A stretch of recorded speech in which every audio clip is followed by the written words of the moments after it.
Hello guys! Welcome, and welcome back to my YouTube channel. This is your Junray PH. Ang video na ito ay ituturo ko sa inyo kung paano mag-cancel ng subscription Blue Verified Badge sa Facebook account. Gusto mong malaman ang tricks na ito? Keep on watching.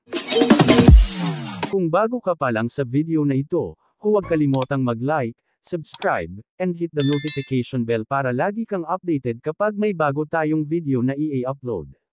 Let's get started. Pindutin ang Facebook app, at mag-login. Kapag naka-login na kayo, punta lang po tayo sa Facebook profile. Before tayo magsimula, ang idea na ito ay galing kay Tom Romeo Valero, na isa sa pinakamagaling mag-gitara. Sa mga gustong makinig sa mga guitar cover song ni Tom Romeo Valero, please subscribe to his YouTube channel, at i-follow nyo siya sa kanyang Facebook account. Pindutin ang tatlong tuldok. Pindutin ang Meta Verified. Dito sa Meta Verified, pindutin ang Manage Subscription. Kapag may nag-pop up na Cancel Meta Verified, ang ibig sabihin nito once na tayo ay mag-cancel ng Blue Verified Badge ay mawawalan po tayo ng Blue Verified Badge, increased account protection, direct customer support, at exclusive extras.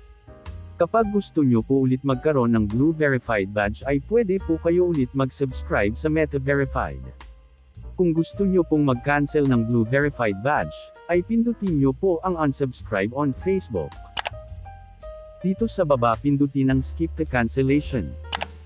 Once na pinindot natin ang Skip to Cancellation ay mapupunta po tayo sa Play Store. Dito pindutin ang Facebook.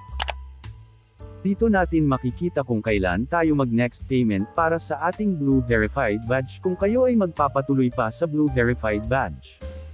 Dito din natin makikita kung anong primary payment method na ating ginagamit para sa pagbayad ng ating Blue Verified Badge. Kung kayo ay gusto ng mag-cancel ng Blue Verified Badge, dito sa baba, pindutin ang Cancel Subscription. Once na cancel mo ang subscription may makikita po tayong cancel subscription or post upcoming na ang ibig sabihin ay na-cancel na ang Blue Verified Badge sa Facebook account mo.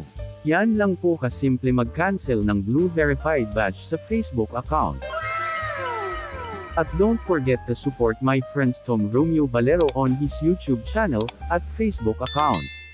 At huwag din kalimutan mag-like, subscribe, and hit the notification bell para lagi kang updated kapag may bago tayong video na i-upload. Thank you for watching.